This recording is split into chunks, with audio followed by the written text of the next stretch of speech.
ముఖ్యమంత్రి రేవంత్ రెడ్డికి కేంద్ర మంత్రి బండి సంజయ్ బహిరంగ లేఖ రాశారు. తెలంగాణలో చెక్ డ్యాంలు కూలిపోవడంపై అనుమానాలు వ్యక్తం చేశారు. ఉమ్మడి కరీంనగర్ జిల్లాలో మానేరు నదిపై కట్టిన చెక్ డ్యాంలు కూలిపోతున్నాయని ఆందోళన వ్యక్తం చేశారు. తనుగుల గుంపుల వద్ద చెక్ డ్యాం కూలటమే నిదర్శనమన్నారు. బీఆర్ఎస్ పాలనలో కమిషన్లకు కక్కుర్తిపడి నాణ్యతను గాలి కొదిలేయటం వల్లే ఈ దుస్థితి ఏర్పడిందన్నారు. బీఆర్ఎస్ పాలనలో చెక్ డ్యాంను నిర్మించిన కాంట్రాక్టర్లు కాంగ్రెస్ వాళ్ళన్నారు. చెక్ డ్యాంల నిర్మాణం, నిధుల చెల్లింపులపై మీరు ఆదేశించిన విజిలెన్స్ విచారణ ఏమైందంటూ రేవంత్ రెడ్డిని లేఖలో ప్రశ్నించారు బండి సంజయ్.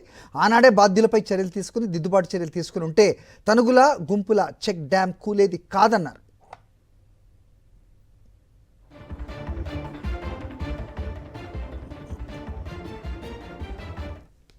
ముఖ్యమంత్రి రేవంత్ రెడ్డికి కేంద్ర మంత్రి బండి సంజయ్ బహిరంగ లేఖ రాశారు. తెలంగాణలో చెక్ డ్యాంలు కూలిపోవడంపై అనుమానాలు వ్యక్తం చేశారు. ఉమ్మడి కరీంనగర్ జిల్లాలో మానేరు నదిపై కట్టిన చెక్ డ్యాంలు కూలిపోతున్నాయని ఆందోళన వ్యక్తం చేశారు. తనుగుల గుంపుల వద్ద చెక్ డ్యాం కూలటమే నిదర్శనమన్నారు. బీఆర్ఎస్ పాలనలో కమిషన్లకు కక్కుర్తిపడి నాణ్యతను గాలి కొదిలేయటం వల్లే ఈ దుస్థితి ఏర్పడిందన్నారు. బీఆర్ఎస్ పాలనలో చెక్ డ్యాంను నిర్మించిన కాంట్రాక్టర్లు కాంగ్రెస్ వాళ్ళన్నారు.